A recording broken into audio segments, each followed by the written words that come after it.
La manière dont l'enseignement est mené n'est pas indépendant de la relation que nous allons avoir avec les erreurs que nous commettons. Nous l'avons déjà vu dans la recherche menée par Solange Denervaux, voir les parties théoriques 2 et 3 précédentes, lorsqu'elle compare l'école Montessori et l'école dite traditionnelle. Mais au sein de cette école traditionnelle, la manière dont les enseignants envisagent l'appropriation du savoir par l'élève peut être fort différente et conduire à des pratiques pédagogiques très diversifiées. Pour en savoir plus sur les différents modèles didactiques qui vont être évoqués ici, je vous conseille les 3 vidéos que j'ai faites à ce sujet et qui s'intitulent « Les modèles didactiques ».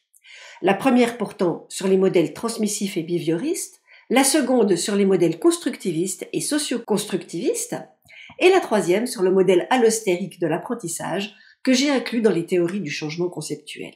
Mais que nous disent ces différents modèles didactiques et leur application pédagogique de la relation qu'ils entretiennent à l'erreur?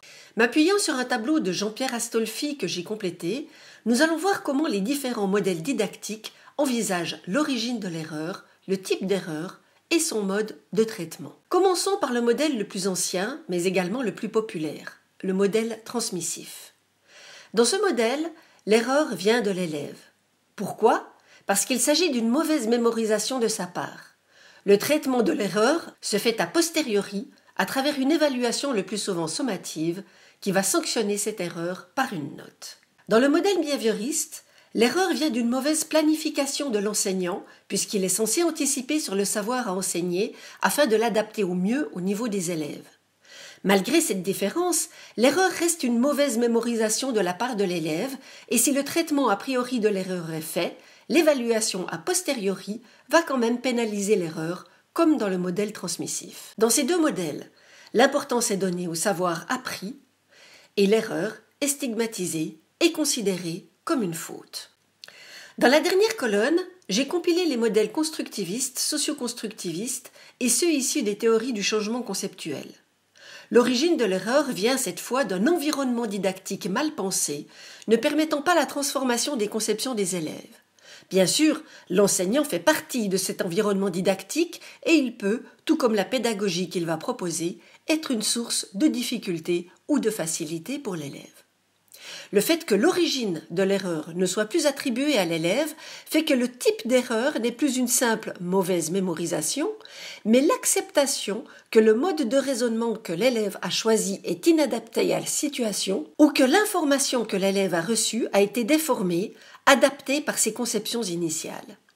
Il s'agit alors pour l'enseignant d'effectuer un travail proactif et a priori pour anticiper l'erreur, ou plutôt pour offrir à l'élève des ressources pédagogiques qui vont lui permettre de tester, de faire des erreurs et, souvent par un conflit cognitif et un accompagnement par l'enseignant, comprendre ses erreurs et petit à petit transformer ses conceptions initiales. Dans ces modèles, l'importance n'est plus donnée au savoir mais à l'apprenant, et l'erreur est acceptée comme un passage obligé et positivé. Mais ce passage de l'importance donnée au savoir à l'apprenant est essentiel. Face à l'erreur, les modèles behavioristes et post-constructivistes sont fondamentalement différents. Dans le premier, le travail d'anticipation que réalise l'enseignant vise avant tout une avancée sans heurts de l'élève. Moins il fera d'erreurs, plus il avancera vite et facilement. Les modèles post-constructivistes proposent le contraire, mettre les élèves dans des situations complexes, des problèmes à résoudre, des investigations à réaliser, des défis à relever. Autant de moments où les élèves vont forcément faire des erreurs. Dans ces modèles, l'idée est que, si l'élève se confronte à ces erreurs, il les comprendra et pourra ainsi les éviter à l'avenir. Beckers nous dit le rôle essentiel du déséquilibre. Alors par déséquilibre, il faut comprendre conflit cognitif. Donc, le rôle essentiel du déséquilibre différencie fondamentalement le modèle constructiviste d'apprentissage, et j'ajouterai les modèles post-constructivistes, du modèle behavioriste, soulignant au contraire l'intérêt d'un apprentissage sans erreur et qui, dès lors, va le guider pas à pas de l'extérieur par un jeu serré de stimuli appelant une réponse précise, idéalement correcte et donc renforcée positivement. Cette opposition des deux modèles permet de préciser l'hypothèse. Un modelage des comportements strictement structurés de l'extérieur ne produirait pas des individus compétents, capables d'adaptation et de création. Nous retrouvons dans cette citation les éléments constitutifs que Solange de Nervaux associe à l'école Montessori. Mais alors, qu'est-ce qui différencie finalement cette école Montessori de ces modèles post-constructivistes? Tout simplement l'évaluation qui va être faite des acquis ou des avancées des élèves.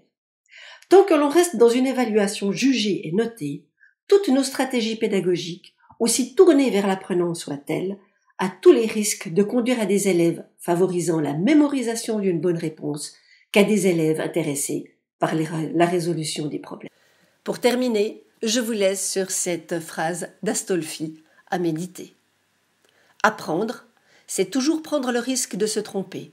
Quand l'école l'oublie, le bon sens populaire le rappelle, qui dit que seul celui qui ne fait rien ne commet jamais d'erreur.